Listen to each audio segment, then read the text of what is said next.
মধ্যপ্রাচ্যে চলমান উত্তেজনার মধ্যে হরমুজ প্রণালীতে যুক্তরাষ্ট্রের নৌবাহিনীর বিরুদ্ধে ইরান ডলফিন ব্যবহার করতে পারে এমন দাবি ঘিরে চাঞ্চল্য ও আলোচনা শুরু হয়েছে। যদিও বিষয়টি এখনও নিশ্চিত নয়, তবে বিভিন্ন মার্কিন সংবাদ মাধ্যম সহ প্রভাবশালী আন্তর্জাতিক অনেক সংবাদ মাধ্যমে এমন সম্ভাবনার কথা উঠেছে। যুক্তরাষ্ট্রের প্রতিরক্ষা মন্ত্রী পিট হেগসেথ এ বিষয়ে সাংবাদিকদের প্রশ্নের জবাবে বলেন, ইরানের কাছে কোনো মাইন বহনকারী ডলফিন আছে কিনা এমন তথ্য তিনি নিশ্চিত করতে পারেন না। একই সঙ্গে তিনি বলেন, যুক্তরাষ্ট্রের এমন ডলফিন আছে কিনা সেটিও তিনি নিশ্চিত বা অস্বীকার করতে চান না। তবে তিনি বলেন, ইরানের এমন কোনো সক্ষমতা নেই বলে তার ধারণা। ওয়াল স্ট্রিট জার্নালের এক প্রতিবেদনে দাবি করা হয়, ইরানি কর্মকর্তারা মাইন বহনকারী ডলফিন ব্যবহার করে মার্কিন যুদ্ধজাহাজে হামলার সম্ভাবনার কথা বিবেচনা করছে।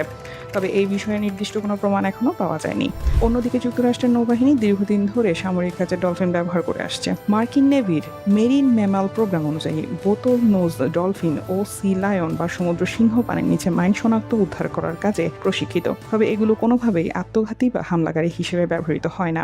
বিশেষজ্ঞরা জানান, ডলফিনদের সোনার ক্ষমতা অত্যন্ত উন্নত, যা অন্ধকার বা ঘোলা পানিতেও বস্তু শনাক্ত করতে সহায়তা করে। এই কারণেই তারা পানির নিচে মাইন শনাক্তে কার্যকর ভূমিকা রাখে। রাশিয়াও অতীতে বন্দর নিরাপত্তায় সামুদ্রিক প্রাণী ব্যবহার করেছে বলে জানা যায়। তবে ইরান 2000 সালে ডলফিন সংগ্রহ করলেও বর্তমানে তাদের কোনো সক্রিয় সামরিক ডলফিন কর্মসূচি আছে এমন কোনো প্রমাণ নেই।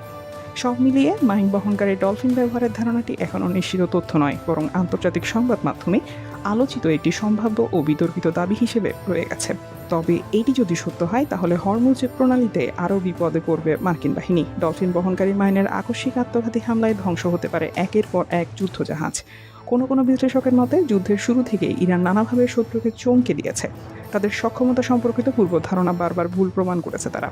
সেসব বিবেচনায় নিলে তেহরানের কাছে মাইন বহনকারী প্রশিক্ষিত ডলফিন থাকলেও থাকতে পারে, সেটা অসম্ভব কিছু নয়। বিভিন্ন সময়ে ইরানের নেতারা জোরালো হুমকি দিয়ে বলছে, যুদ্ধে লড়াই চালিয়ে যেতে তাদের হাতে আরও অনেক কার্ড আছে, হয়তোবা আত্মঘাতী ডলফিনও হতে পারে তাদের একটি।